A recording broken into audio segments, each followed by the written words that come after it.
August 26th through the 28th, Las Vegas, Nevada. Hotep Nation Weekend. The world will never be the same. Get your tickets and be a part of the first ever Hotep Nation Weekend. Hotep Nation, a 501c3 nonprofit organization designed to spread the philosophy of hard work and self-care, will be hosting a weekend in Vegas with live podcasts, panels, pool party, and much more. Exclusive meet and greets with major figures in the Hotep community, including Hotep Jesus, Uncle Hotep, President Doe Dudes, and other special guests. Network and build bridges in the Hotep community. Enjoy Vegas with a cool group of people. All of this can be found at the Hotep Nation Convention. So who is this for? Are you looking to build up your community? This is for you. Are you looking to expand business opportunities? This is for you. Are you looking for an opulent time with nation builders? This is for you. Hotep Nation's first annual convention in Las Vegas, this August 26th through the 28th. All information can be found in the description below. You won't want to miss this. What's up, people? Hotep Jesus, we back with another sharp conversation. Feels good to be back. Feels good to be back. I hope y'all feeling really well out there. I just did an excellent interview with Carmen. I think her last name is Studer. Carmen Smith Studer. Carmen Studer, Studer. An amazing interview with her. Make sure you go check that out. It's on my feed somewhere, and it's definitely on her feed and on her YouTube channel. Subscribe over there. Amazing interview. I was actually surprised she knew things about me that nobody ever mentions and nobody ever notices or picks up on, or at least doesn't say it that they picked up on. So she picked up on a few things. Oh, Viviana, yes, I did Jason Whitlock earlier. We talked about the whole Brittany Renner situation. That was an awesome segment. I did that earlier today. I think that was around 2 p.m. over there on Blaze TV with Jason Whitlock on his segment. So that was a good old grand time. I have a great guest for you tonight. Before we get into that, my new book, The Patriot Report, Unmasking the Conspiracy of Money and War, is out now. You can get it at hotepjesus.com or type in The Patriot Report on Amazon. Author name is obviously my name, Brian Sharp. We cover a variety of topics. This thing is going to peel back the curtain on banksterism, not gangsterism, banksterism. And we're going all the way back. We're starting 16th century, 17th century. Telling you, we're starting at before there's even governments. We're starting at the monarchies. Before we start getting into some of these modern governments, we're starting with the monarchies, and then we move into some of the governments. To be specific, U.S. government. And, you know, like, what if I told you that the U.S. government was purchased for $8 million in 1791? Oh, my God. Patriot Report. Go find out the truth about your country. The difference between patriotism and jingoism is ignorance. There's a lot of people that are ignorant to America. They love it. And you should love America, but you need to love America for the right reasons. And I don't think a lot of people, especially patriots, do not love America for the right reason. We have to love America for the right reason. Shout out to Uncle Hotep in the chat, Kent Thoreau, Steph Colonel, Kent Thoreau, appreciate you. Just dropped the Patriot Report in the chat, the link, all that good stuff. Now, you guys know me. I'm or at least much more in the past, in my younger years, an agent of disruption. And I've noticed somebody who is also an agent of disruption, and I was quite intrigued. I mean, even her name is quite disruptive.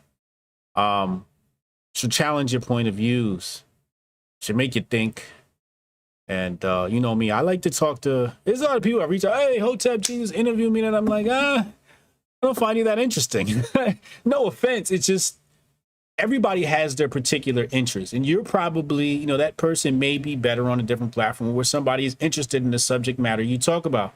Me, I want to talk to people I'm personally interested. I'm a weird person, so I like looking at weird people that are out of the ordinary, people that aren't cookie cutter and so clean cut. I like disruptive people.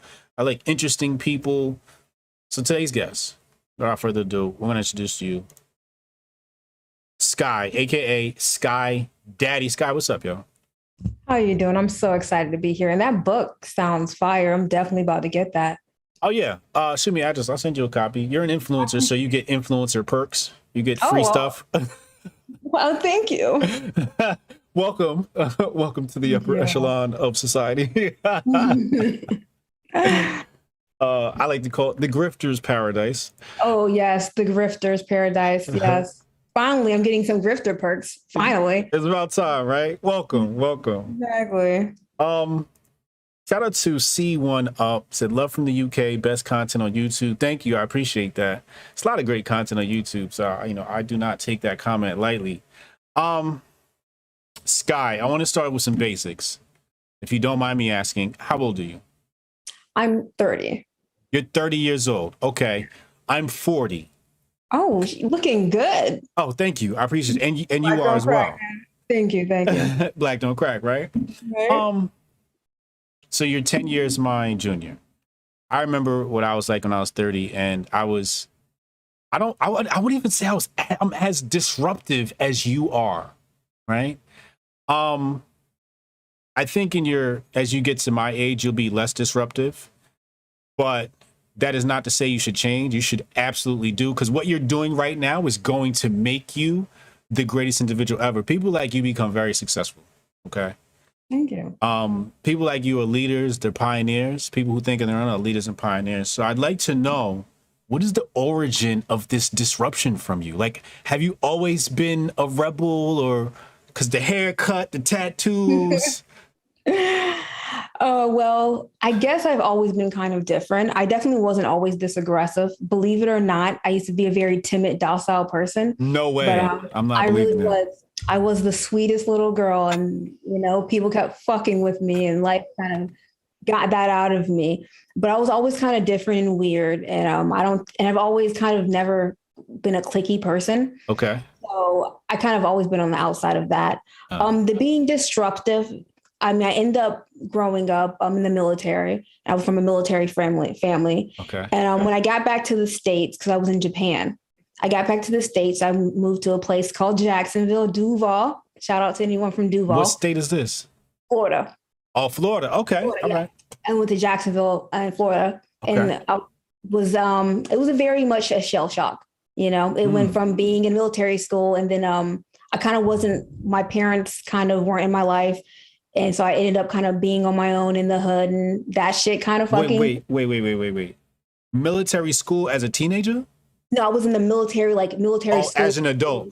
Yeah, I was in military DOD schools. Gotcha. Where the kids go to school for the people in the military. Really? Yeah. So we have our own schools overseas. Oh, yeah. So you didn't grow up in a normal high school type environment. Yeah, exactly. Okay. It was very sheltered. It was very cultured though. Okay. So I met a lot of different people. I didn't really grow up around, there was Filipino people, there was Japanese people, there was Black people. It was a whole bunch. But my regular family is definitely just a whole bunch of country Black people, you know what I'm saying? So I definitely had that influence. Okay. But I ended up going back to the States. And in the States, life got rough. I was in the hood. And I just had to adapt, and adapt I fucking did. And that kind of started the rebellious stage. Then I ended up in the military, and in the military I ended up getting sick from one of the mandatory jabs in the military. And I wasn't able to find help through Western medicine. And that kind of started my journey of disrupting the mainstream narrative. What did you find that was going to help you with this ailment? Holistic healing and detoxing. Changing my diet. I tried veganism. No offense to anyone who does veganism. It wasn't right for me. I did it for 2.5 years. It wasn't a good fit. But now I eat whole foods. farm foods. I go straight to a farmer. I don't really eat from grocery stores. The way they raise their cattle and their livestock is like they did in the old days. Right. You know, they don't really do all this factory farming and do all the chemicals and that type of situation. Right. Raw milk. So that kind of what in Raw detox. milk. Yep, raw milk. Yep. Okay.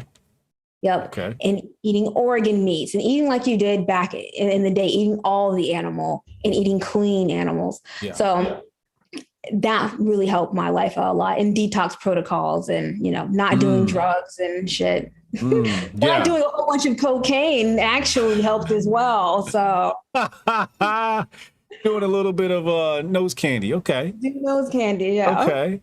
All right. Let me think about this. So you did some holistic healing or holistic learnings. Who did you learn from? What are some sources that you? Well, one of my most dear teacher was Andy Cutler. Andy Cutler. Okay. Yes, he was a scientist. He passed away under mysterious circumstances around 2018. And I was able to work with him digitally, but one-on-one, because he had a group where he was helping people who have been injured by jabs and whatnot. And I was lucky enough to meet him before his untimely passing. And he just taught me so many things. And it changed my perspective. And it kind of put big pharma in the forefront. And then once I went down that rabbit hole, you know, and then I moved to LA as well during this time. In LA, I noticed some cliques and how political everything was, even in the social realm and celebrity. And I just started getting suspicious of certain things. And that's when I kind of just denied and rejected everything I knew about reality. This is 2018, 2019. Yep, 2018, 2019. Yep. Okay. So what did you think of Trump initially? Like, because that's 2016. Well, when I thought of Trump, I never really thought the government was the good guys. You know, I was kind of complacent. I just, you know, I was homeless teenager. I was just trying to fucking eat. So I really didn't have time. Yeah, I didn't have time to philosophize. So when I was so I got in the military, but I got in the military to get away from it all. I didn't really, again, think that the U.S. government was the good guys. When I saw Trump, I don't know. I think it was a joke at first. I thought it was really fun to troll because I had a Facebook, right? Okay. So I would troll people who were biased to the left and troll people who were biased to the right. So I would just say completely contradicting things just to piss people off. And it was really fun because Trump made these people lose their minds. Like, I love that. Like, and now it's kind of annoying, the Trump derangement syndrome that these people have. Like, it's insane. But back then it was really fun. I think maybe for a split second when I saw the Hillary back and forth, I'm like, is there some truth to this or whatever? And of course, everybody kind of wants someone to come in and not be full of bullshit. So there's always that subconscious, you know, yearning for that. But I don't know. I just thought it was a joke at first. I really didn't think anything serious of it. I thought he was funny as fuck, and I still think he's funny today. Did you have political leanings prior to or ever in life, or how was that? Or I had to have any political what? Any political leanings, or was it just like I was just so worried about my life that I had no time to think about that? Yeah, I know. I mean, I was surviving day to day, like from 15 on. So I really didn't. I can relate to that. Yeah. I was the same way. Yeah. I thought Obama was bullshit. I was like, okay, Obama came in. Then, well, yes, we can change. My black ass was still fucking broke in the hood. Nothing fucking changed. So, you know, I took notice to that. I was like, okay, sure, Barack. All right. But yeah, I was just trying to survive up until around that Trump-Hillary campaign. And that's when I was really like paying attention, like very much so. Yeah. I didn't know a thing about politics until Trump. You know what? I heard a lot of people say that. And I think I'm really thankful for Trump for that, at least, because at least it got attention to what was going on, you know. Were you aware of Black Lives Matter back then? I heard of a little bit of it, but I didn't hear much of it until the ramping up. In the Trump era. Yep, in the Trump era. But then I looked back at it and it started back with Obama. That's when they started funding it. Right. How do you feel about Black Lives Matter right now? Currently, Mhm. I think it's a joke. The organization is the concept of Black Lives Matter, sure, of course, but the actual organization is just a corporate shill. That's all it is. It's just trying to get money. It's trying to race bait and create division, the same thing that they always love to do. And they do a good job at it. Yeah, I called them fuckers out many moons ago. Before I, like I said, before I even formed a political opinion, I was like, yo, Black Lives Matter shit is not it. Do you follow any? Well, let me ask you this. You're 100% Black? Both your parents are Black? Yes, even though as soon as I say something about unity, they love to be like, you mixed biracial, bitch. I'm like, I'm mixed with Southern Negro and Country Negro. So. Okay, so you're not mixed. Okay. So we can't pull that card on you. 100% Black. Do you have any like Black leanings? Like, you got Hoteps, you got your Garveyites, you got your Hebrew Israelites, you follow Martin Luther King. Do you ever have any, like Rosa Parks, did you ever have any connection to any Black leadership or scholarship?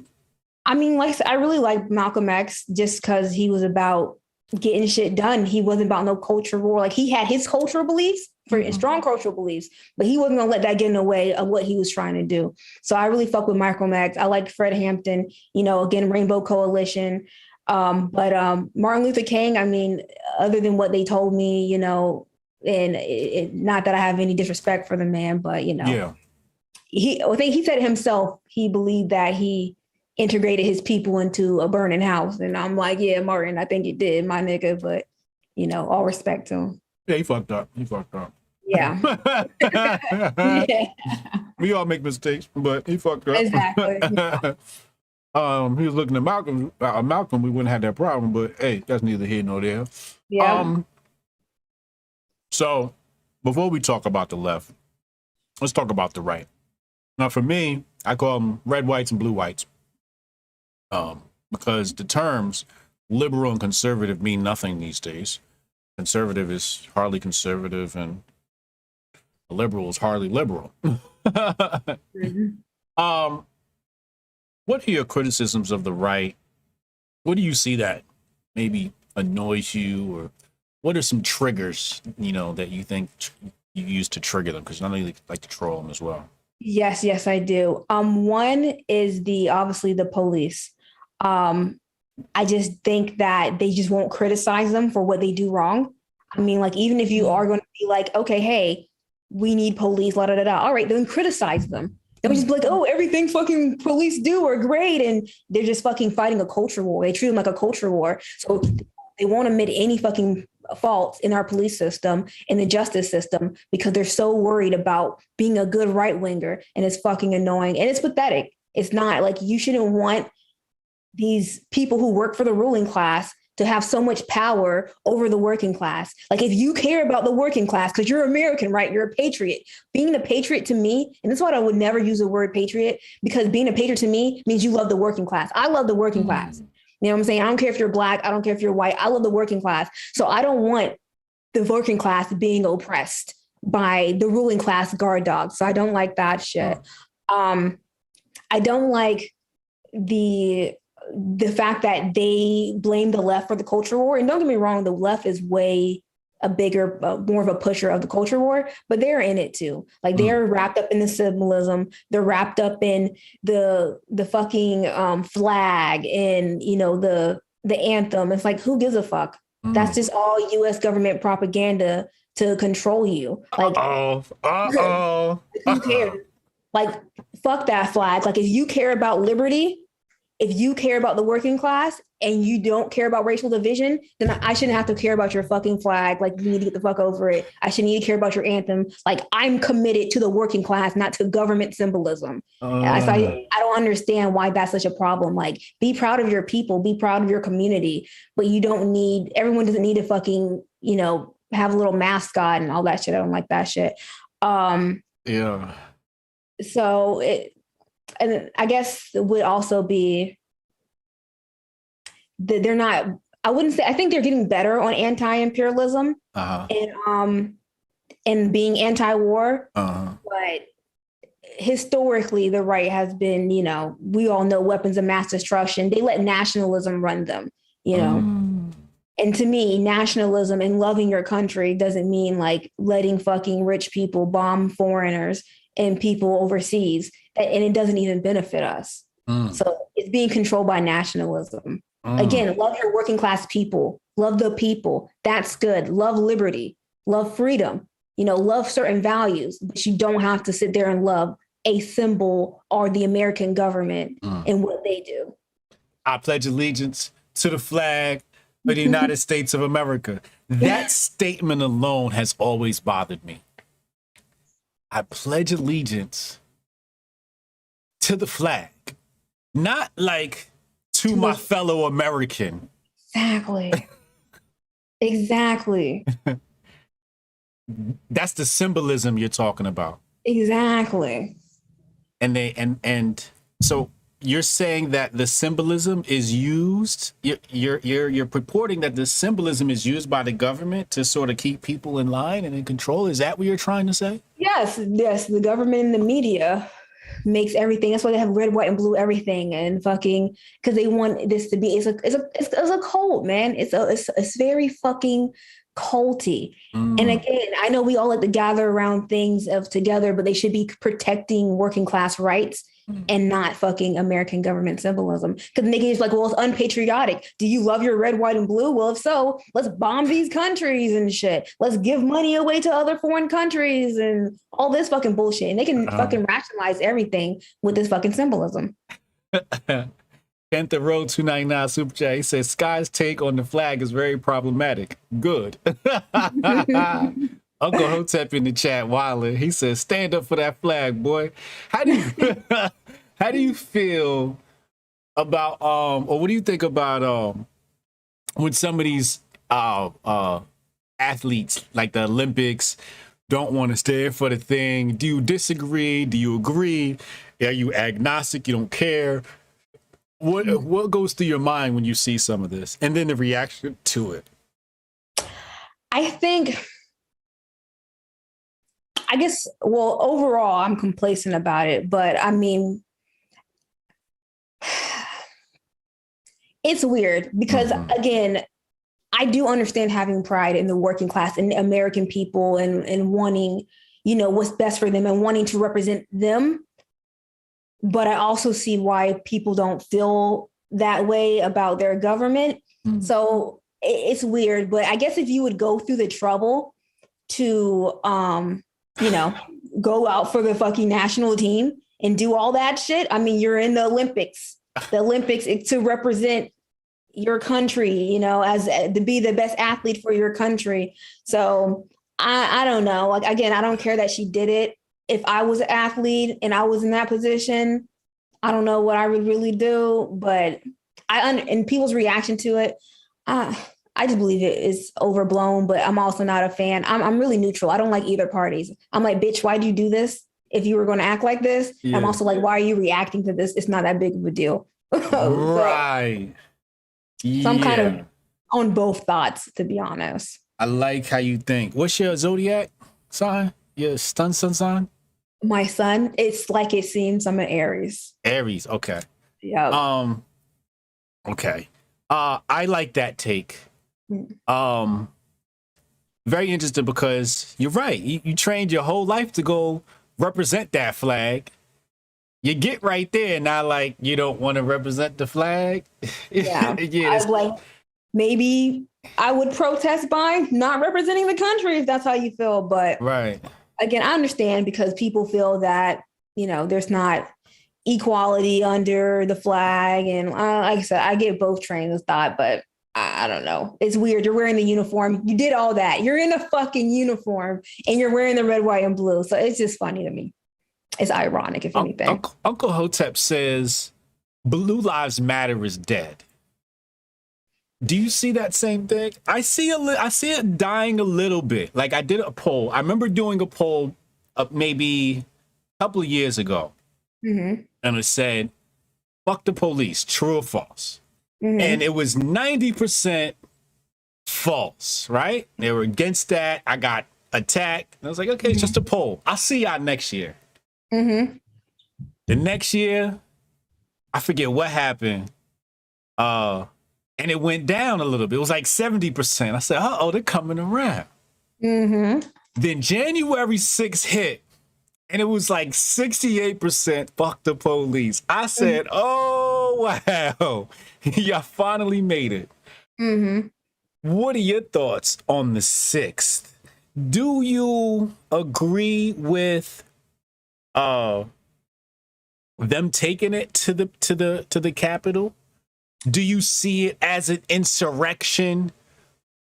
How do you view the 6th? Of the Jan 6th? Yeah. You mean the worst tragedy that ever happened to this country? I'm fucking traumatized. I don't think, how am I supposed to feel? All right. Those poor politicians, AOC was scared. Like, fuck, man. I have nightmares about it. I really need therapy. Those damn white supremacists should pay. So the Jan 6th, the day it happened, I was just having this surreal moment, looking at my phone, like, because they're showing the fucking DSLR quality pictures. Because I know a good fucking camera if I see one. Yeah. So you have I know fucking framing. I know what it looks like when someone's posing. I know what like when someone's getting angle. None of that shit was candid, guys. Okay. None of that shit was candid. So I'm just seeing this shit, and I'm just like, are we in the Twilight Zone? Shit just got wackier from there. Jan 6 was a joke. It was a whole bunch of dumb people who got roped in to some fucking CIA talking points. Right? And those motherfuckers got fucked over. And then how many fucking police died from the Capitol who suicided themselves? Oh, yeah. Like, isn't like 3? I don't remember, like at 3 at this point? Yeah, something like that, yeah. And I think maybe 2 in the same day.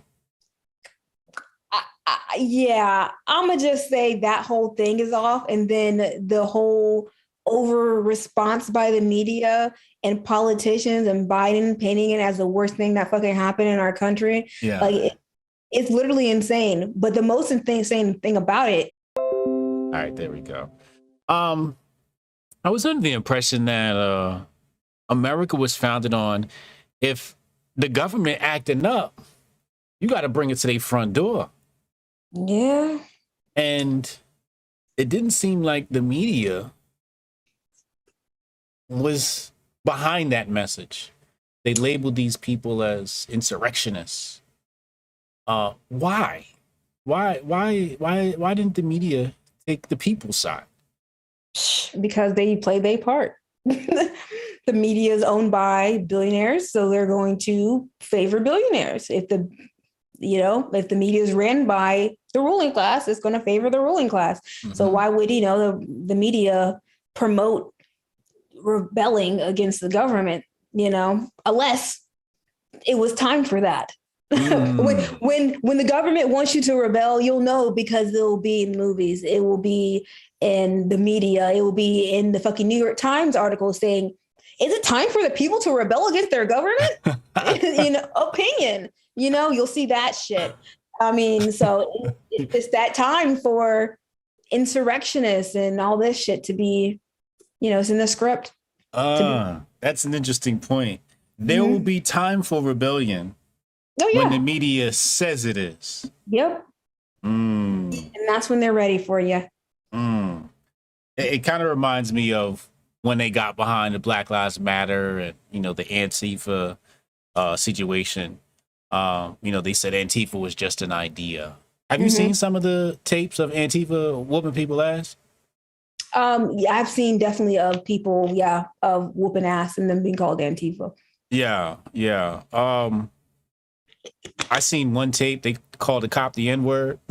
It's like, wait, I thought Black Lives Matter. Oh, man. Black Lives Matter. And when you're aligning with liberal fucking agenda and only them. And do I know that fucking well? Why do you know it well?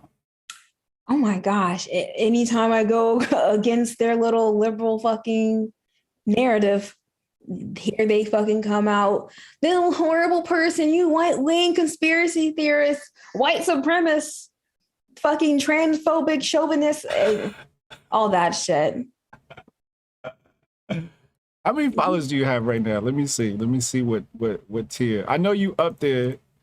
You damn 25K. I tell us at least 50 to 60% are hate followers, at least. You started your account here in January of 2020. Yeah. And you're at 25K already. Yep. Oh man, you're good at this. Thank you. What's your goal? What's your aim? What's the mission? Why do this? Well, that's a good question. My main goal is to eventually monetize, get some money, whatever, build some communes off grid, and go for my following in my community for people who are, have skills, hunters, people who know how to work with farm animals, people who can build, things of that nature, and make communes for the people who don't want to assimilate to the new normal. We'll call it the new normal. Call it the NWO, or call it the new normal. You're talking about being sovereign, being completely independent? Yes, off grid, being fucking completely detached from government dependence or society. That's interesting. You wouldn't mind going off grid, huh? No, I go and do work at farms when I can because I'm really busy. But when I can, I go to little farms and I'll go and I'll watch their operation and I'll work on their farm. And I'm trying to learn how to hunt now because I haven't been forever. So yeah, no, I'm fine with that. Rather than be the government's little bitch. Yeah. Okay, that's pretty dope. Now, you said you don't like liberals. You don't like the left. Is that accurate? There are people on the left. Liberals is pretty much no. I mean, of course, there are going to be people who I like who call themselves liberals, and there are, but for the most part, yeah, no, it's very mutual with me and liberals. We don't fuck with each other. Most of the people on the left as well, there are the anti-establishment left. They're a minority, but they're there. I swear to God, they're there. And so them I love. I fuck with them so much. Tell me about them, this anti-establishment left.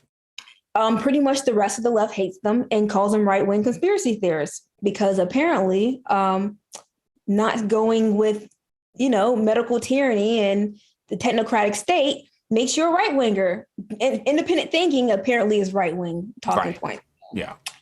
Using your brain is definitely not encouraged. Yes, exactly. What makes them left?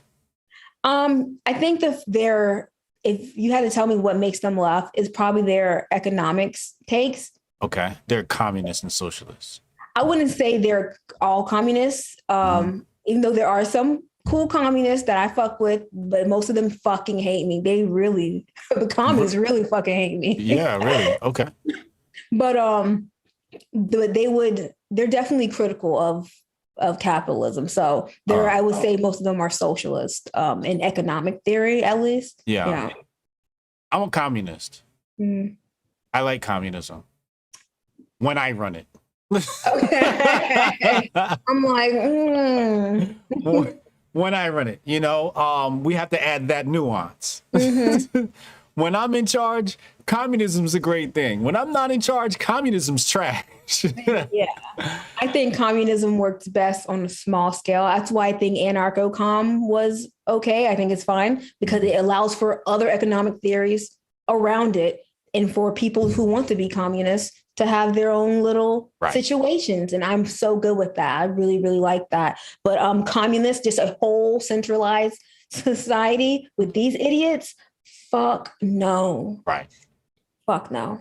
Yeah, you can't have communism doesn't work with large populations of people because with large populations of people come different interests. Exactly, diversity. And I think that's just normal in human nature anyway. That's just such a I don't know why it's so controversial to just be like, some people shouldn't be around each other. Like, you're never going to have like people who are like nationalists and like zealot Christians who are going to fucking see eye to eye with people who, have a pronoun and, rotating genders and shit. Like, that's never going to fucking happen. They're not going to get along. Right. So we need to like set up a society that it's okay with that. Like, you do your thing and I'll do mine. Yeah. I'm really enjoying this conversation. I just wanted to come back and check the chat, make sure I didn't miss anything. Like I said, I enjoy interesting people. So I just, I'm just here picking your brain and trying to figure out, who you are. And okay, so we said what makes them left is their economic stance. I get that. Yes. What else is the problem with the left? Yeah. I mean, I guess what they think makes them left is their economic stance. I think labels are just fucking over. It's not really that important to me, in my opinion. But okay.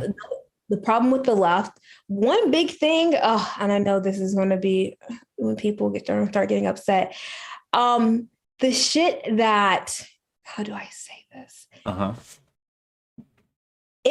There's a sexualizing kids problem, and it's under the guise of inclusivity and educating kids on LGBTQ matter. And I'm all for, diversity. I'm all for, not having a society that only caters to heterosexuals and heteronormative people. I'm totally down with that. I'm not okay with introducing sexual themes to kids at a young age. So the pride discussion. This was just a huge thing. People got so pissed off about my opinion on how if kink is going to be involved outwardly at Pride, it should be an adults only event, and that we should have a kids friendly event that is normalized and separate at every fucking Pride. Or if there's only going to be one event, it needs to be kid friendly. All right. I want an adult event. I want a fucking crazy event. I'm pro kink. Let's do all that shit. I want to suck on some titties at Pride too, but I don't fucking want kids. I don't want kids anywhere around when I got that titty in my mouth. And I don't think that's a fucking problem. I don't know why anyone would demonize me for that, but I just don't understand. And it was just such a huge problem. Like, oh, you're trying to keep kids from learning about, diversity, and you're a homophobe, you Bible thumper. I'm like, I'm a lesbian wearing a pentagram, nigga. Like, how the fuck? What are you talking about? But, and to me, it's so crazy what people will get away with under the guise of educating kids about diversity and LGBT matters. Like, no, this is not the way we go about it, Oh my God. You're a lesbian. I am. Even then I don't like labels, but it's been 6 years since I dated a guy. So, but even then I don't like So what is that? What does that mean? You're attracted to women? Yes, I'm attracted to women for sure. Are you still attracted to men?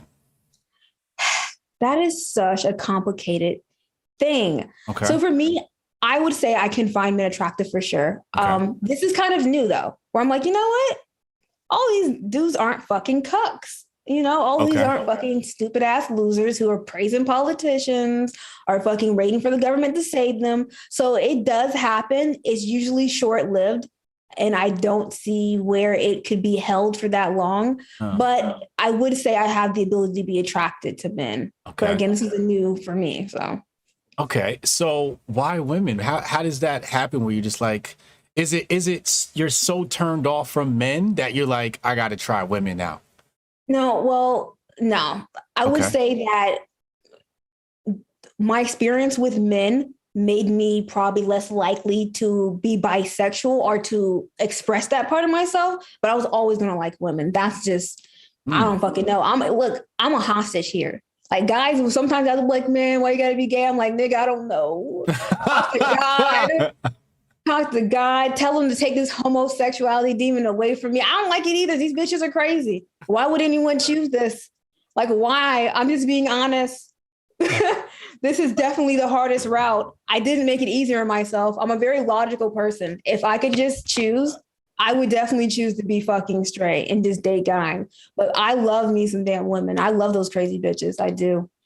They're logical as hell. Interesting. Logical as hell. But yeah, I just like women. I was cursed. I was just cursed. Was this at an early age, or when did you know? Looking back, there was definitely some hints that I overlooked. When did I know? God damn.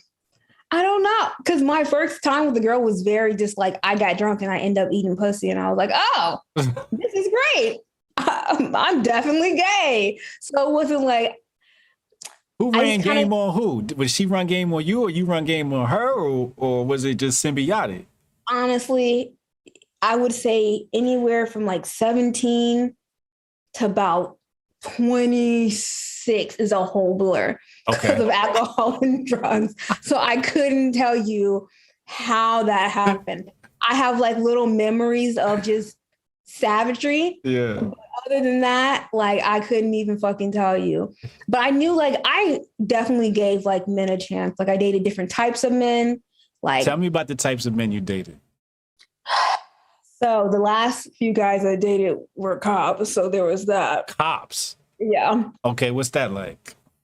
It was just us arguing all the time about their job and their hypocrisy.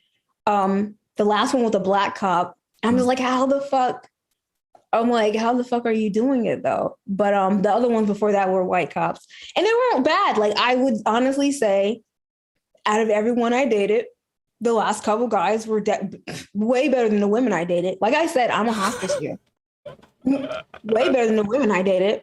Yeah. But yeah, they were cool. They were just, we had nothing in common socioeconomic topic wise. And yeah, I hated their job. I thought they were hypocrites because they would do cocaine and then go arrest people for fucking doing cocaine. I'm like, what the fuck? We just did cocaine. We just did that shit, John. What the fuck? You know? That's not his real name. I'm not snitching out here. Right. But I'm like, what the fuck? I'm like, how do you do that shit? And I just, wow, you do blow with a cop. Did he go arrest people for doing blow? I know, right? And he was like, hey, I let people go all the time. I'm like, yeah, shut the fuck up. Shut my ass up. So you felt like they were, did all the cops do coke, or were they just? Yes, no. No, actually the last one didn't. The black one was really, really, really straight edge. Okay. If there was anyone who I believed he did it because he thought he was going to be a good person, it was him. He was a very nice guy. Okay. I hope you're well out there. All cops are bastard, but you were the best one. Okay. So why did was it just breaking up because like just constant arguments, or? I was fucking with women at this time. So anytime I would start fucking back with this one chick, I would just stop fucking with them. You know? And again, if you looked at the bitches I was fucking with and the guys, you would know that this wasn't a choice. There was nothing logical about this. All right. Just all bad decisions. But what can you do? So you was cheating on them with girls? No, I don't cheat. I was polyamorous. I don't believe in that. If I ever commit to somebody, I can't imagine committing to somebody and then cheating on them. That's just shit. If there's anything, I'm loyal. I'm a very honest person. So I always told them, I like women. Yeah. And the chances. And that's why I wouldn't date a guy now. Because even if a guy came along that I liked, if a girl comes along that I like, I'm just supposed to be like, oh, here's someone I like with a fat ass. No, like, come on. Like, he shouldn't want that for me. He should want me to have bitches anyway. If you truly love me, you want me to be bitched up. You know what I'm saying? That's just my opinion. So what did you say to them? Did you say to them, look, we're in a relationship and I may mess around with girls from time to time? Or it wasn't a relationship, it was a situationship. Okay. I'm saying, hey, we're messing with you, I'm messing with me. We're, you know what I'm saying? But my main interest is women. Right. And I have an ongoing situation. And that's going to take precedence. Okay. So these aren't relationships. These are situationships. Yeah. Oh, that makes sense. So, do you plan on having kids? I I don't know. Life is fucking crazy. I'm not having the kids. I'm not birthing kids. No. You're not going to birth any kids. Okay. No, I'm not going to birth any kids. Even though, let me tell you, the biological clock, anyone who says like female biology doesn't play like a big role in like our being is crazy, because I never even consider having kids, never had the urge of having kids or being around kids or anything of that nature. I mean, I like kids, so I want to be around kids, but not to the degree that I do now. When I hit about 28, 29, oh my God, my instincts are like, that's why I think maybe now I'm like, guys kind of look okay. You know what? Maybe this guy's kind of attractive. And it's always in like, would he be a good mate type of way? Like I can definitely say the things I like in men is so much more responsible and instinctive to biology than what I like in women. Because it's like, okay, is he a protector? Is he stoic? Is he level-headed? Can he do this? Can he do that? And with women, it's just like chaotic bitches, yo. But so are you the masculine energy in your female relationships? I am, for sure. I'm definitely the top. Are you using the Rap? Yeah. You damn right. Now, it is my understanding that you both get pleasure from this device. Yes. Because there's something on your end and there's something on her end. Yes. There's a strap and then there's the friction because, you know, it's up against the clitoris. Right. Yeah. Because I never understood that until my other lesbian friend, she hit me. Because I'm like, yo, you ain't feeling that. She's like, oh, yes, you is. I said, oh. So y'all both getting y'all orgasms off. Mm-hmm. Oh, wow, that's very interesting. And you enjoy that? Oh, yeah. What kind of women do you like? I have different types of women. I really like more feminine women. I like women who are more feminine than me. I like femme presenting women. I like nurturing women, more domestic women, good cook. I like extroverts usually, though I do fuck with introverts as well, but I usually like very expressive women. I love ass. Like it's not like it's not mandatory. You know what I'm saying? It's not mandatory. I'm not that shallow, but aesthetically, you know, like you have people who are body people and people who are face people. Yeah. I'm definitely a body person. So she got a fat ass. You like, hey. Yeah, exactly. Okay. So feminine and traditional, I guess you can say. I know, which is fucking kind of weird. I understand, but yeah, I kind of like more traditional women. How do you find them? Is this online or out? Do you go to clubs or how do you pick these women up? Now I'm way more. It's a lot harder because of, you know, the divide in politics and the vax and I don't know what those spike proteins do. But before it was easy. I didn't have fucking standards back then when I was picking up women before and I was just a hoe. Let me just be real. Yo, like, I got a question for Skye. Go ahead, super chat. Continue, my bad. Yeah, I was just a hoe. With men, I was like respectable. Yet the way I can count on one hand the men I had sexual experience with. This is some bullshit. Yeah, I know, but fuck that. You know it's different. She didn't want to give us with the girls. She's like, hey, come on now. Yeah, hell no. But with women, I was a straight fucking hoe. And I would just go to fucking clubs. I would have cocaine, shit. I'm like, you know. Yeah. Want to do some blow? Yeah, let's go do some blow. There you go. And then the one thing leads to another. Yep. And then eventually you have a little circle of fuck buddies and then it's really easy. And then what happened was, I guess the political stuff happened and now people are like, well, what's your political ideology before I sleep with you? Is that what's happening? Hell no, man. I pick up liberal bitches with my mask off every day. All right. They don't spread them cheeks. All right. They don't fucking give a fuck. These bitches. They do not fucking keep to their fucking values off fucking line. I swear. That's why I don't pay these bitches any attention. They're like, I hate you, Skye. You're so selfish. I'm like, shut the fuck up. Because in real life, you be saying something totally fucking different. Ain't got no fucking values. But for me, it's just that now that I'm more concerned with a mate and not just being a hoe and entertaining myself, it's just harder to find. Oh, you're more selective. Oh, yeah, for sure. I'm definitely picking now. Okay. I see. That makes sense. Okay. Wow. Interesting. You know, because I live a heterosexual lifestyle, right? And you know, people like to say, "Oh, you're a homophobe." No, I'm not. But I love to learn, you know, so that's why I'm asking these questions. I'm learning about, you know, what goes through a person's mind, why they do. Okay, so what race do you like? Because me, I'll be honest with you, I've been brainwashed to like light-skinned girls. It's just what I've been brainwashed to. Now, have I dated some brownies? Yes, I've dated some beautiful brownies. And I'm not saying I'm opposed to dating a brownie. It just so happens I've been brainwashed to like light-skinned girls. Do you have an affinity to any particular race? I would say this has went in cycles. I really didn't care at first. I think I was fucking with mostly white women because I lived in a conservative area, as I do now. So when I went to the club, there was just white bitches around.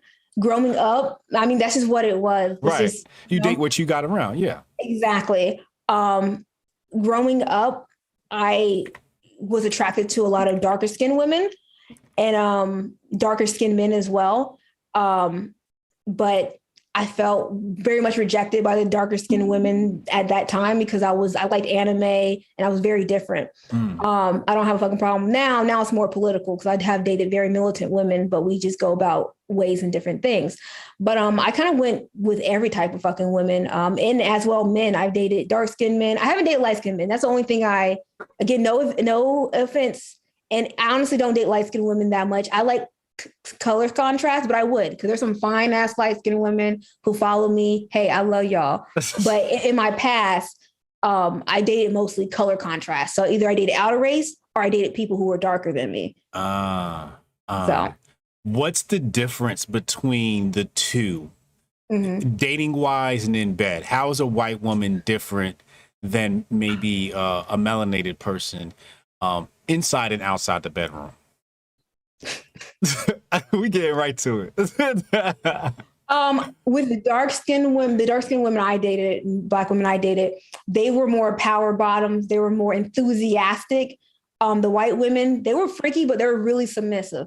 You know what I'm saying? They're very, very submissive. When you say power bottom, what does this mean? They'll take control. You know what I'm saying? They're going to ride the strap. They're going to fucking put a lot of energy. You know what I'm saying? Okay. They throwing it back. Yeah, they have more enthusiasm. They have a lot more, I want to say aggressiveness. I feel like fucking dark-skinned women always get called fucking aggressiveness because it was still submissive, still bottom, still feminine. But they just have more like intensity. And I thought the white women wasn't intense. They were just way more submissive. And I enjoyed both. Right. Okay. Interesting. So the white women are more submissive and the black woman, they more take control and throw it back. Okay, that's interesting. Now, I say take control, but they would definitely battle for control because I'm like, it's only one daddy in the room. That's Skye. Exactly. Outside the bedroom, how did they differ? And not even politically, just maybe interaction-wise. Were the white women still more submissive, less argumentative, or I'm definitely trying to lead you to get canceled? Continue. Yes, you sure you are. 1 second. 1 second. I'm so sorry. Hold on a second. She's gonna step away. Somebody say, yeah, Hotep is really interested. No, I'm you know, some people say to me, they say, oh, you're great at this interviewing thing. And you know what? In order to be great at it, you actually have to be interested in the subject matter, interested in the person that you speak. That's why I only bring on people I'm interested in. Otherwise, I'll give you a crappy interview. I'll ask you like, you know, generic questions. But I really want to just dive in and understand who Skye is. And not only that, also the benefit is for Skye, right? Like when people ask Skye, who are you? You know, I want her to be able to say, yo, go check out my interview with Hotep Jesus. I done gave y'all everything on there. You should know everything about, you know, who I am, my sexuality, da, da, da, da. Curtis Schoon is one of the people. He said, yo, when I went on Hotep Jesus channel, people are still saying, you know, at the time, I don't know about now, but at the time, he told me it was the best interview he ever had.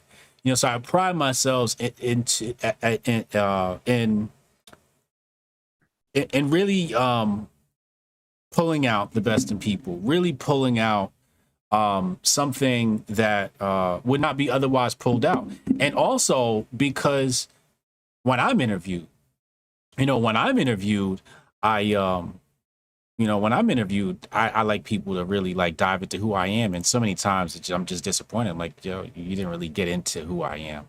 I'm sorry, Skye. Welcome back. No, I want to take that challenge. I would love to interview you because you really are a great interviewer and you really inspired me. I'm like, you know what?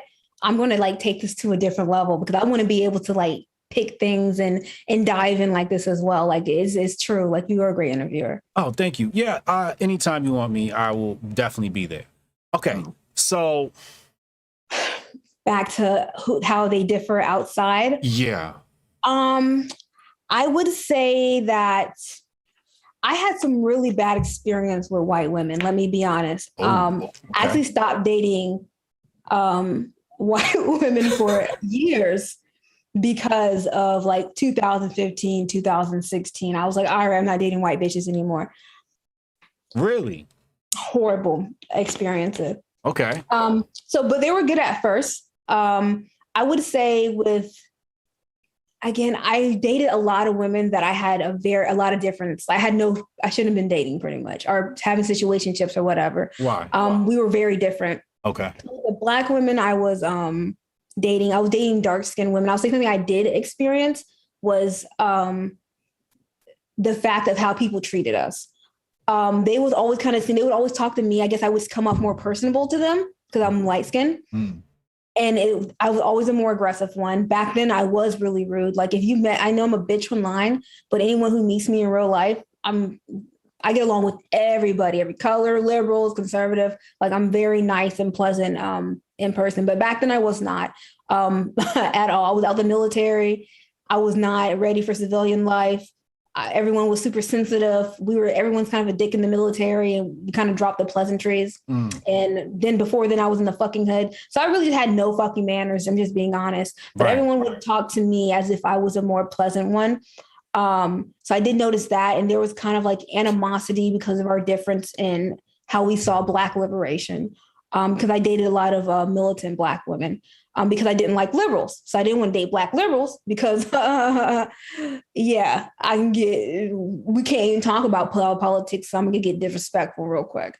So I would date militant women who was, done with that shit, but they were kind of, I'm more of a unity person and they're more isolationists. Like Black people. Black people. Yeah, exactly. Fuck them white folks. Yeah, exactly. Fuck them white folks. Black nationalists, yeah. Yeah. And I'm someone I'm definitely for Black liberation, but I don't think Black liberation, I think Black liberation does not need to be integrated. I'm so on that. We don't need to integrate with anyone for Black liberation. But I also don't feel like, I'm not a segregationist when it comes to race. I might be a segregationist when it comes to beliefs, but not when it comes to race. And I have plenty of right-winger friends and I listen to fucking rock and I'm just a very mixed cultural person. So we would get along when it was just, me, her, and around her people. But like, bitch, half my friends are fucking white. So, I mean, like, I don't really know what she want me to do. So we kind of would disagree on politics and things of that nature. And with the white women, shit, man, we would like have certain things in common when it comes to like, they were country. So I wanted to live on a farm. And a lot of these people came from farms. So we agreed there. You know what I'm saying? Okay. A lot of them, we listen to the same music and not the country and shit. Not that there's anything wrong with country. I'm not a big country person. Even though there's some country I like, but like with rock and metal and things of that nature.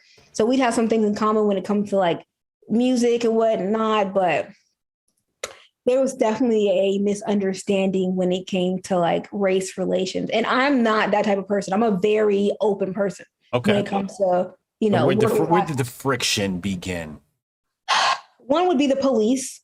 With the police argument, they would be comfortable around certain things where I'm like, oh, I'm not fucking comfortable around that. Or we would go out drinking and like, let's say they get too drunk. I'm like, bitch, no, I'm Black. You need to calm down. Like, I'm gonna get in trouble. You know what I'm saying? Chill the fuck out. Like, don't be doing this shit. That type of fucking situation. I got blow in my pocket. Chill the fuck out. Right, exactly. Right. I got fucking blow in my pocket. Chill out, bitch. You know what I'm saying? Yeah. It's funny that you said that because these are real ass words that I fucking said. And then the police brutality was being talked about a lot at this time because like pre-election. Yeah. So you know how they fucking start up the race baiting and all that shit. Yeah. And there was just such a disconnect with that shit for real. Also, they grew up privileged and they grew up really like some of the black, the darker black women did as well. And I feel like that was also, they had some classes to them as well. But it was way different with the white women. And they just didn't understand like what I went through, what I was trying to go through. I was still going through a fucking rough time and their problems matter more than anything else. Like they had mental health issues. Like, bitch, I was homeless as a kid. Everyone had mental health issues. Like, I understand. Don't get me wrong. It's not, you're valid and all that shit. But they would go through, a tenth of the trauma that I went through in my fucking life. And they just thought the whole world should revolve around them because of it. Just entitlement. Like, again, sorry, white women. I'm not saying all y'all like this. Specifically the white bitches I dated. But those hoes were the most entitled bitches I've ever dated in my life. They just thought the world revolved around them. It was fucking horrible. And then when I tried to leave them, I've never fucking left a white woman without there being some fucking drama, some fucking shit of, you bet I'm going to kill myself or if you don't fucking do this, I'm fucking call the police. Yes. And that's when I was like, you know what? No more white bitches for me. So the white bitches were threatening to call the police on you? Yes. For what? And mainly one kind of implied it, okay. But mainly one. And I swear one day I just know she's going to come across one of these fucking videos. But she just fucking, I guess she had BPD or something. I don't fucking know. What the hell is BPD? Borderline personality disorder. Okay. Yes. And it's all good. Again, people have mental health issues, but it's not an excuse to fucking, wield fucking your white privilege over fucking people. And that's one place, and people overuse white privilege, but the one place that it really does exist is with the police. Okay. Yes. So I was breaking up with this chick and we weren't even together like that. Like it was a situationship. It was intense. But I was like, you know what? This is not healthy for anybody. Again, very drug-centric years here, guys. Right.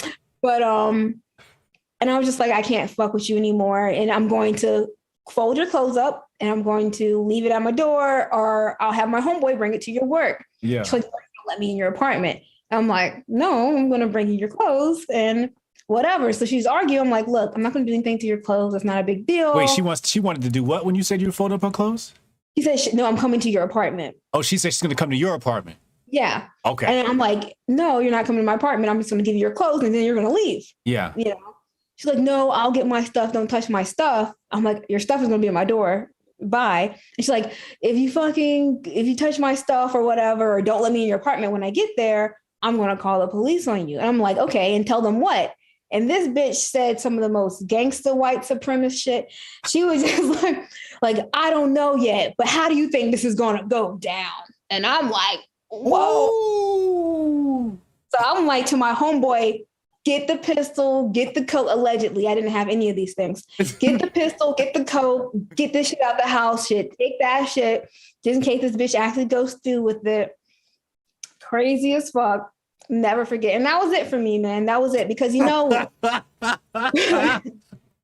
once you have an experience like that, when you go back to black women, they don't care. They have no empathy for you. Well, that's what you get for fucking with white women. Right. That's what they go say. That's what you get. What did you think? I'm like, okay. That was it for me. And I was traumatized. And I know, like, I really am not the person to judge, like, everyone for what happened in my past. Yeah. But nah, man, that's a scary fucking thing that fucking happened. That also taught me a lesson about like with men and like what men go through. Yeah. And like, again, I'm the person, I will talk about rape culture all day. It's horrible. It's very prevalent. Yeah. But believe all women? Nah, nigga, I've been lied on my damn self. You know what I'm saying? To act like people won't fucking weaponize that shit. They will. And like, you got to watch out for that. And these bitches got to be called out because hell no, that shit happened to me and I can't imagine. Yeah, I learned my lesson messing with white women one time, man. I was messing with this girl and then she wasn't around that day. Her friends came over because my homie's like, yo, call up some bitches, you know, so Russ bitches over. And her friend hit on me. And like in my we had a movie theater at my house. So he closed the door, we was messing around, and then her friend's friend, the girl I was dating, she opened the door and it saw us. So the girl screamed like, get off me, and pushed me away like I was the aggressor. I was like, oh shit. I was just same thing like you, right? Yeah, I've had that happen actually quite a few times because I grew up in the suburbs. I've had that. So I'm like, So isn't that scary? Because like when you mention like the term white privilege, like the conservatives, they're like, oh, get out of here. There's no such thing. And And it's like you have instances like that happen, which are very real. Yeah. And then you have the black liberal who minimizes your real experience with their bullshit experiences. Exactly. They overuse the shit to where like, just because white people can have a problem, white people fucking has oppression that comes from the government. Like, I'm not saying that everything that, you know, a white person accomplishes because they're white, but there's definitely fucking privilege there. And it's just getting saturated with all the bullshit. Yeah. And you said, so this white woman that did the whole call to cop thing, was she a conservative? Yes. See, they know. They know they power. They like to deny that shit. Yeah. No, because that's the thing about it. When we would have arguments about racial inequality and that it exists with the police. Yeah. But then this bitch used the racial privilege that she has, but denied it the whole time. Yes. We were fucking with each other. Yeah. Like, bitch, how you think it's going to go down? According to you, fairly. Fairly, bitch, with justice. Right. Right. You better hope it's two black cops. They both cool. Come, right? You know what I mean? Damn, yo, I'm about to call up the other cop I'm dating. Like, hey, nigga, look, you saw that white bitch I told you about. She done got me fucked up. Oh man! So at that moment, you were like, "Yo, I'm done with the white women." Yeah, and I mean, I'm open to it. Like again, at this point, I will say this: the whole bug thing, the new pandemic, it opened up my dating pool to, you know, whoever's not a sheep at this point. You know, yeah, it's making it easier to see who's a sheep and who's not. It really is. That is the great thing about this. Like, it really did get me off a lot of my bullshit. Let me understand what's important, what I value, the type of people I value, and how valuable connection is with those type of people. Because, man, we are drowning in just propagandized zombies right now. Yeah, absolutely. Okay, so I'm sorry, I'm still stuck on you being a lesbian. This is the best shit ever. I'd love to talk about it, no problem. So now you're in between a rock and a hard place, because you can't date white women because they gonna, you know, be a hypocrite. Then you can't date black liberals because they're gonna be some hypocrites. Then you can't date the black nationalists because they judging you for even having white friends, right? That's the problem with Hotep Nation, right? So like Hotep Nation was supposed to be like black nationalists, right? But the black nationalists are like, hey, you got white folks wearing Hotep Nation gear. And it's like, goddamn, nigga. Like, can I have a white friend or two? Like, exactly. That's what I'm like. I gotta hate all white people. They not all bad. Right? Like every last one. I'm like, damn, that seems a little overcorrectioning, don't you think? Like, shit. So I came up with this term. You have radical black nationalists, and then you have rational black nationalists. So a radical black nationalist is going to be like, I don't fuck with white people. They stay over there. I'm going to stay over here. I don't want no white friends. We do for show. And then rational is like, white people can stay over there if they want, and they can come over here if they want. And I'm still love my black people, but we can all coexist and be happy. You know, I don't have to hate you. So that's like a rational black nationalist. Like I still care about my people, but I'm not on some racist shit. You know what I'm saying? Yeah. And that's exactly where I am. I love my fucking people, but damn, like I just can't hate all white people. They there's all the white people that hate that's justified. Why gotta hate the cool ones? Like, that's just a little much for me. There's so much I can put all my white hate on the ones that deserve it. I don't have to find innocent white people that hate for no reason. Indeed. Still on the lesbian situation. No problem. How much time do I got with you? You got to go or anything? I still got good like 20 more minutes. Awesome, good. I'm gonna use up all that in 20 minutes. Picking up girls online. Mm-hmm. You've entered the upper echelon of social media celebrity. Are they hitting on you? Are they dropping the nudes in your DMs, and or hasn't it become easier to acquire women online? Damn, man. Why you gonna do me like this? No, don't rat on yourself. Oh shit. I would say, yeah, I mean, obviously it fucking has. I would say I'm still seen as the masculine person. So, I get more signs. But here's the problem. Okay. And to the women who send me signs online, we live in a culture where straight women will go to other straight women's comments of their selfies. I'm like, oh my God, sit on my face, girl. You look so good. Like, bitches say sexual things to women platonically these days all the time. So I never know if they're like dropping hints or they're just being nice. And I'm not trying to be like, hey, you're saying all this, whatever, try to shoot my shot with straight women because that gets old. But I mean, you never know, because that's literally how women talk to other women now. So, I mean, it does have more opportunity, but I'm always careful because I don't want to offend nobody. Right. And also these bitches be hiding boyfriends and shit. I'm for real. All these, I don't know why these bitches never post their boyfriends, but I swear, like, I'm just like, they don't ever post. You don't know they don't tweet about them. Like, are they straight or they pretend to be, or they purport themselves to be straight online, you're saying? I mean, you never know, because fucking girls will be like, oh my God, women, heart face, and be laid up in the bed with it.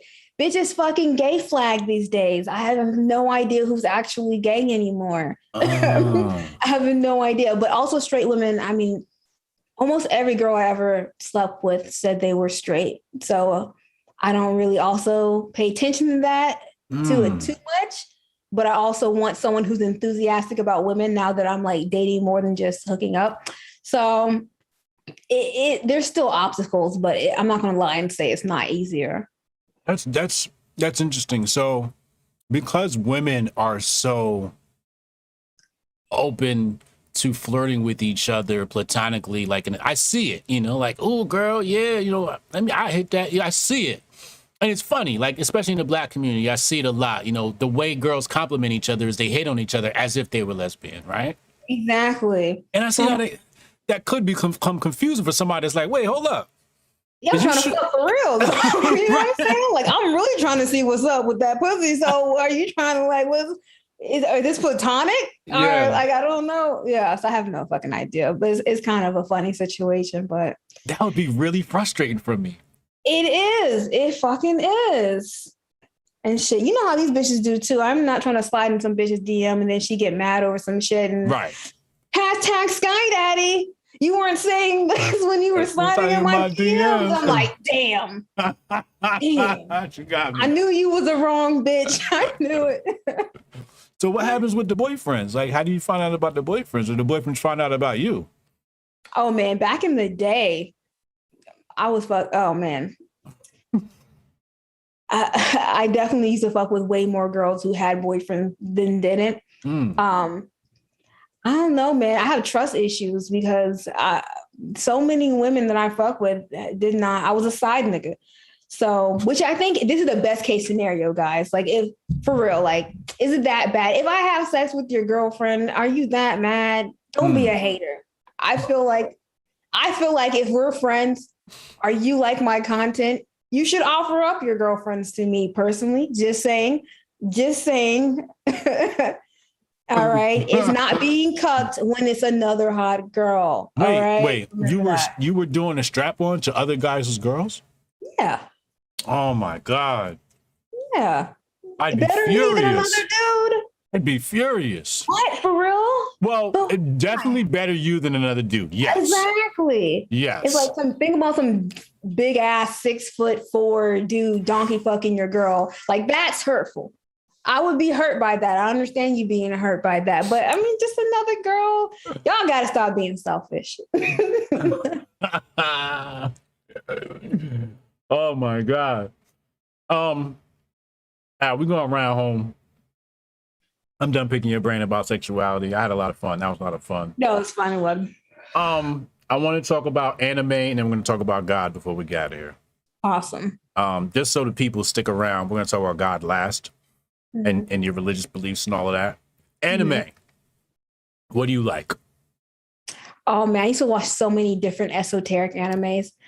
Now I would say my favorite is just a very well-known Full Metal Alchemist. Okay.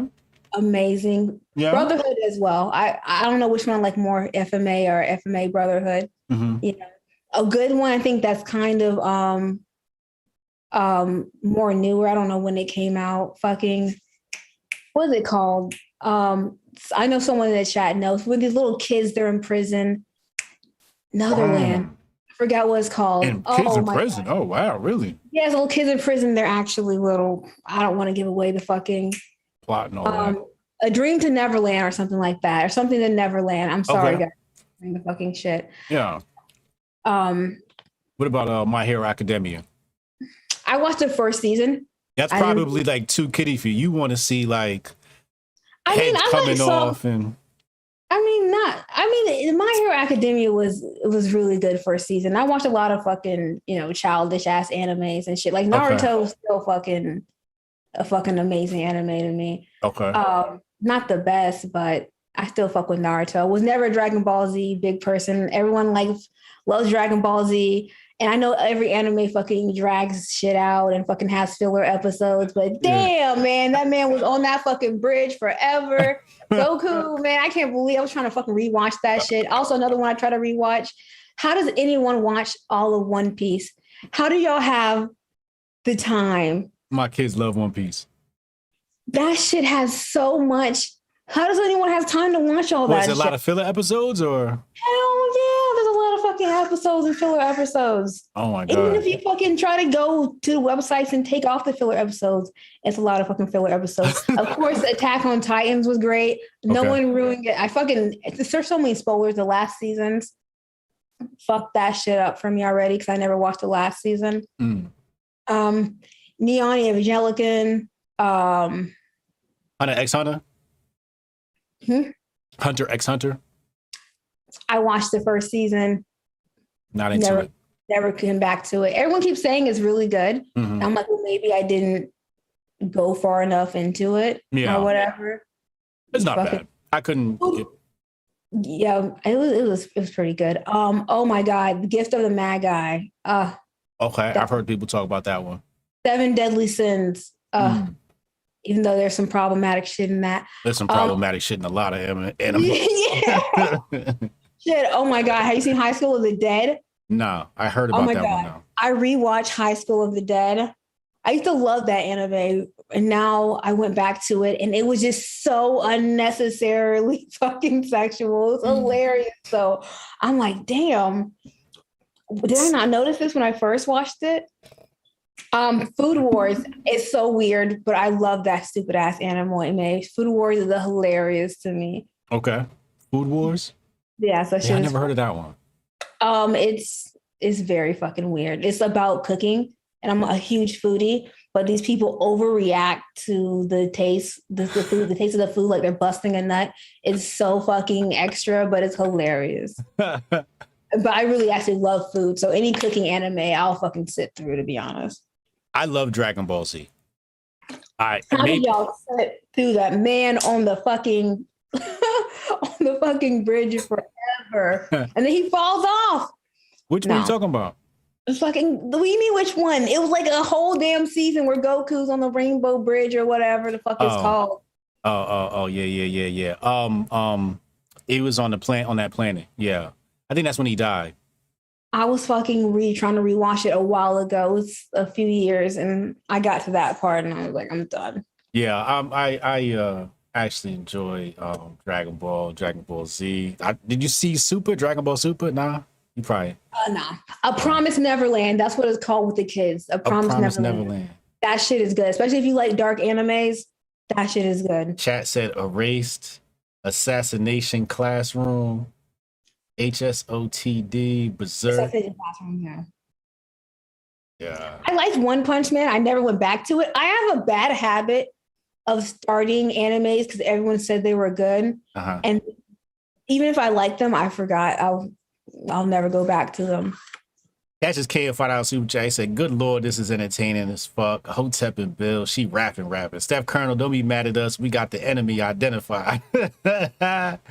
Nerd Nash 499. He said, "Salute. She official. Tell her follow me." All right, no doubt. Yeah, follow Nerd Nash.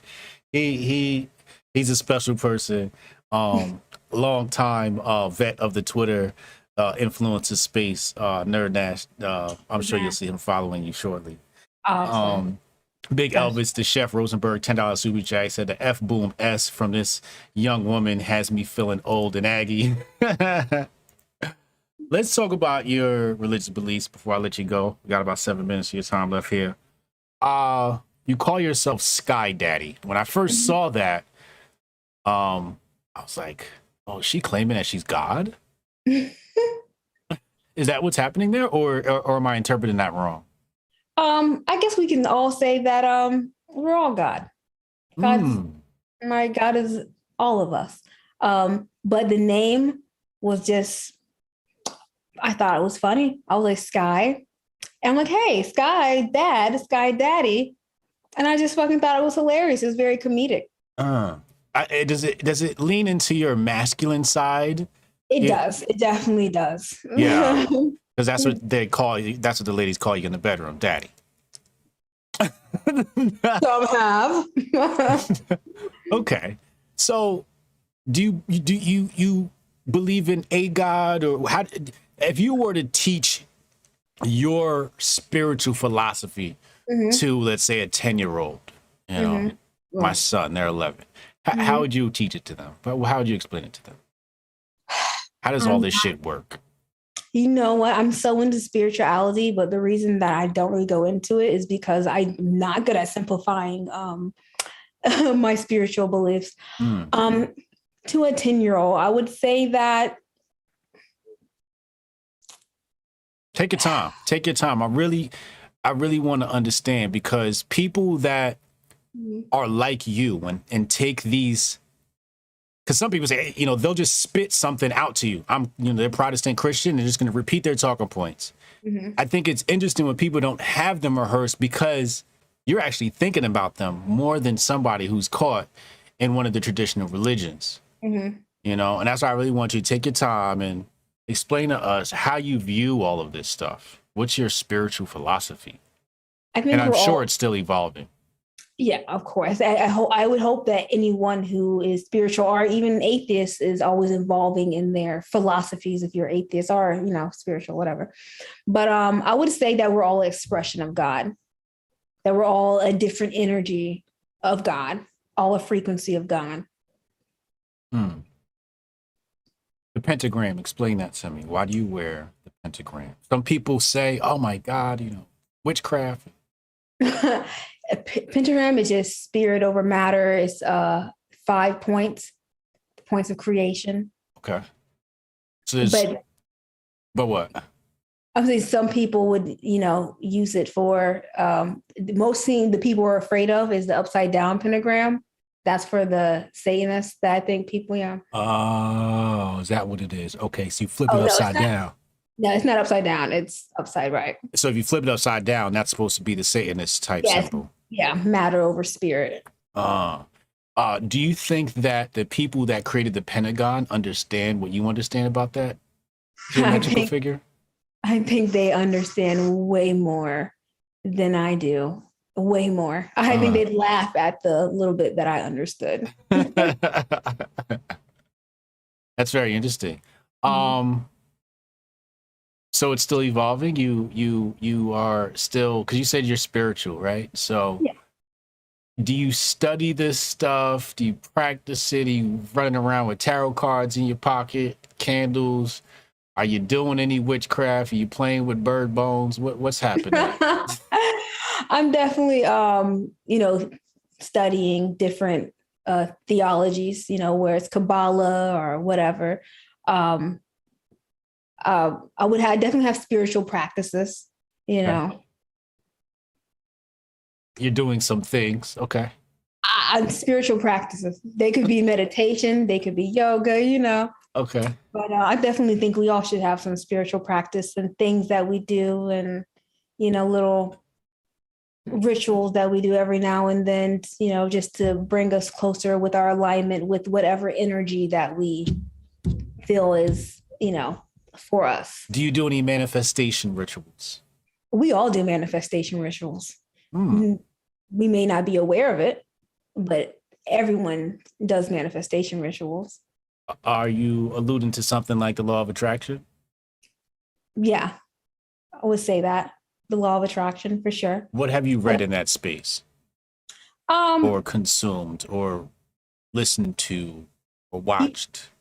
you attract the frequent. Well, I see a lot of stuff, but to me, it's pseudo spiritual. I think a lot of people go away from spirituality because it is kind of sold as just very pseudo feel good, Surface level. surface level shit. But for me, it's you get what you create, or you get the frequency that you put off, and your frequency is going to be from the body in your mind, in your emotions as well. It's not just about how you think throughout your day; it's how you feel along with it. It's all about training your subconscious mind to act in unison together. So to me, the law of attraction is just about what you create in your life is going to send a signal, a frequency out, and you're going to get that back. How you feel is what you're going to attract. Yes. Feeling and thought as well. Yes. Feeling and combined with thought. Ladies and gentlemen, this has been a wonderful interview with Skye. Skye, I got to tell you, you exceeded my expectations. Thank you. Because you can't really see too much just from somebody's tweets, just from, the 1 minute videos. And, I just knew you were interesting.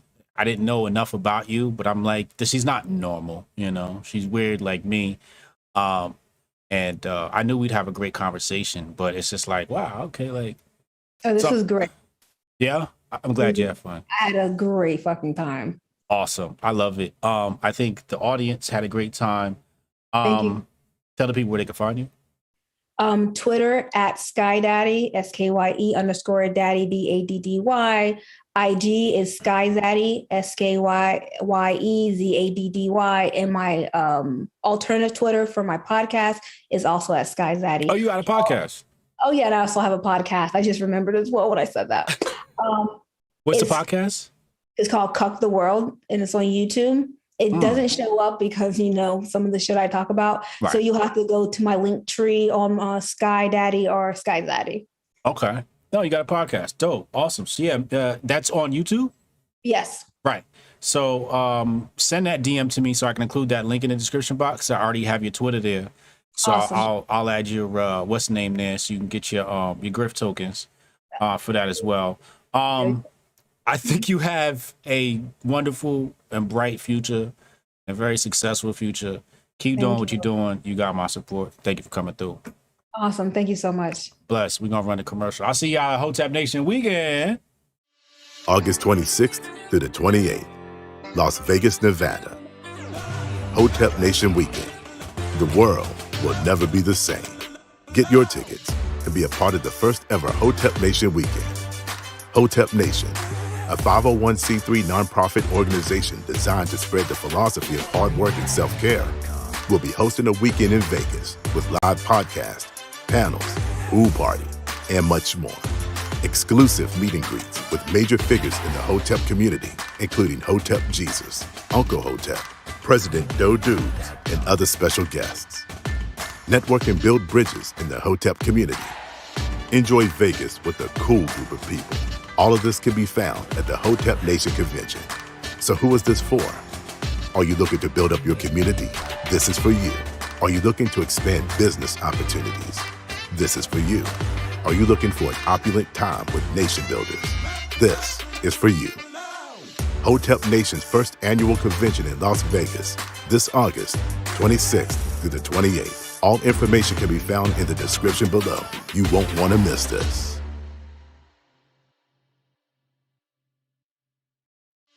August 26th through the 28th, Las Vegas, Nevada. Hotep Nation Weekend. The world will never